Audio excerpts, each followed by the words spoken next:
On the mergers and acquisitions, what do you see a company does really well to sell? Like, what are the common characteristics that let's say on the ones who are selling that they've done extremely So well now for them that to? I'm not dealing with them day to day. Yeah.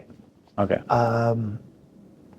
So my answers may not be as accurate as my partner running that area of practice. Okay. Because when I've had clients that have been selling their businesses, I stay involved, but I'm not as day to day involved. So I don't know if I give you my perspective whether it'll be accurate.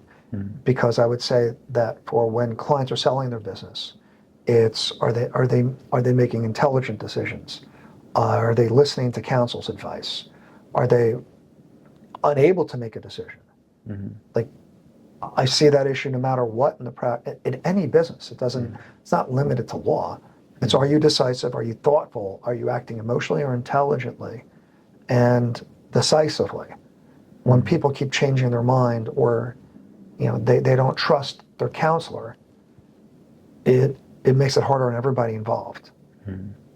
So when you come in as founding partners, each person comes in with their strength. Like, this is my strength. This is what I focus on. Is that how you operate? Is more like, okay, this is my specialty and what I love, and then the other part you're just kind of.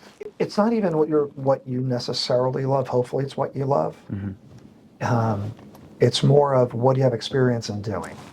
And if you don't have experience in doing it and you don't want to make any mistakes, some people do practice law where they're practicing in areas that they should not.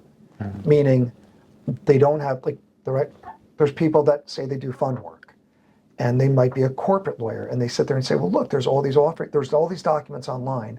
All I have to do is get the documents, read through them. I'm an intelligent person. I can change the names and I can figure it out. The documents only represent part of the analysis. It's also knowing all the underlying laws that might be related. It's also knowing what are commercially common terms.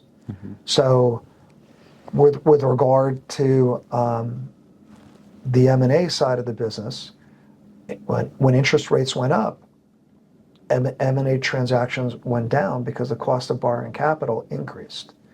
Also, the valuations of businesses changed. So what I hear indirectly in the M&A side is whether the seller has a reasonable expectation of the valuation. There are a lot of different variables that go into the M&A analysis. I don't have enough experience in it to go into each and every one of those as thoughtfully as I might in the private fund sector. In the private fund sector, with acquisitions or divestitures, there's a lot of other issues that come up that people not trained in those areas will make mistakes, are more likely to make mistakes, I would say. So having knowledge of the Investment Advisors Act or Investment Company Act in our field is really important. And because we now live in a more global world, so on average, people just don't stay in their neighborhoods unless you have like a grocery, right? A supermarket or a local business. You're taking calls from everywhere in the world. So you also need to know then globally what are the limitations, what you can or cannot do. And it's also managing your clients' expectations. It's, one of the things I express to our prospective clients is, I don't want to be commoditized. The same way they don't want to be commoditized. You reach out to me, it is reasonable for you to expect for us to return your call or your email or your text within 24 hours. If we don't, we're not honoring how I want to treat people. But I also expect the same in return from the people I work with. So it's hard when we're managing the client relationship because I think it's a mutual relationship. And while I'm in the service business, I won't be able to do my job well if the client's a black hole and they don't get back to us. And all that does is set us all up for risk. And the problem is the risk is high. If what we're doing involves 5 million, 10 million, as I just said, $500 million, somebody falls asleep that day and you cause damages to somebody of $50 to $100 million, are you going to be able to repay that debt? Probably not. So the stakes are very high, not just reputational, but economically. I think this is a very passionate conversation. So I've been reading the book Never Lose a Customer, and it talks about exactly what you're saying, that client relationship. How have you been able to navigate that over the years? Like, what's been the number one key thing for you to always keep that? Because, a lot of people are always looking at client acquisition, and it costs more to go outside than, to your current customers. And people often forget continuing to serve the people who you've already been serving. And I love how you touched on that. So what have been ways that you've been able to continue to develop that relationship and continuously to serve your clients in those areas? First and foremost is listen.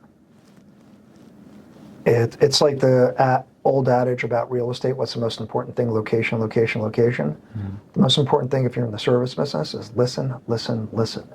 The second important thing is to not react off the hip, especially emotionally. When we make decisions that are emotionally based, or for me, any decision I've ever made where it's solely monetarily based, I've regretted. It's very hard. There's no one way to deal with clients. Many of our clients, I believe I enjoy a meaningful relationship with them. I care about them. I am responsive to all of them. I am thoughtful in my responses to all of them. If I don't have the answer for it, I know how to get the answer, and I give them an expectation of the timing of getting them the answer. The challenge is when we get commoditized. Happened a few weeks ago. I have a client happens to have a considerable amount of wealth.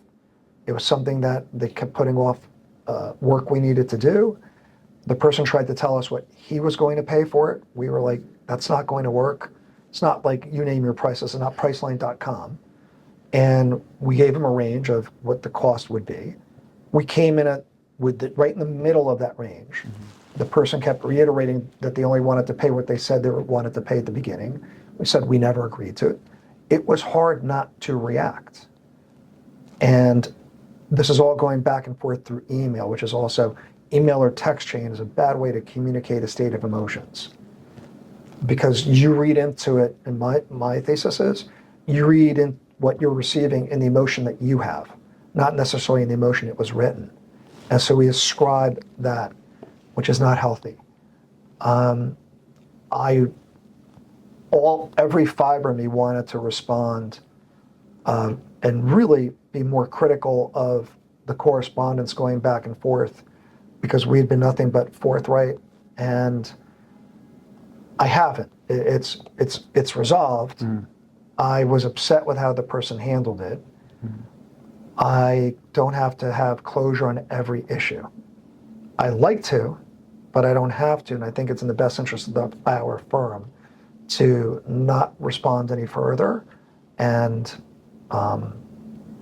just accept it that that's how that person's wired. And they do not have an appreciation for what it is we do. But when you're in the service business, you don't know when people start moving around and going elsewhere. It happened even a few months ago. A client calls us up. They had a regulator reach out to them, and he sends me the fact pattern, and it makes no sense with the last thing we touched for this client. And I asked, by the way, have you been working with another lawyer since we last interacted? To no surprise, the answer was yes. So the lawyer did something, did not understand the impact of what they did.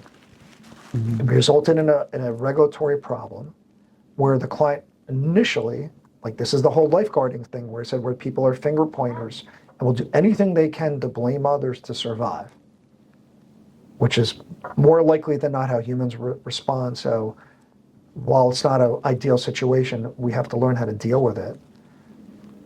And once we pointed out that his other work done was what triggered it, I was able to breathe a little bit more calmly, realize it wasn't something we did, and we would help to remediate the problem.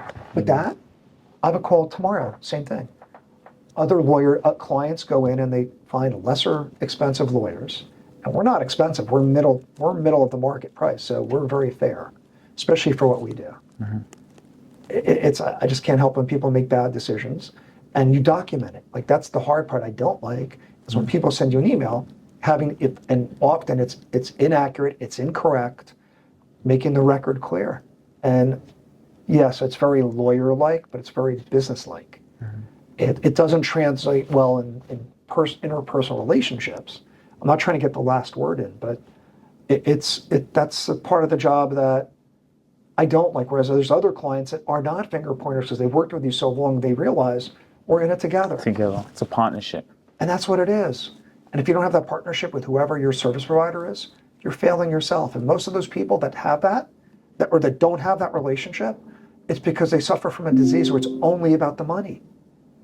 And I can't change them. I'm not going to change them. I don't have the ability. So I can either not deal with them or tolerate it as long as it does not provide a big risk to our business. So yeah, this is what we do. We sit down with entrepreneurs from all around the world and have conversations, questions. And so if you want to have an opportunity to come and be in the hot seat, come and learn and talk and explore ways how you can help and provide value to other people, welcome, and we're going to have a chat.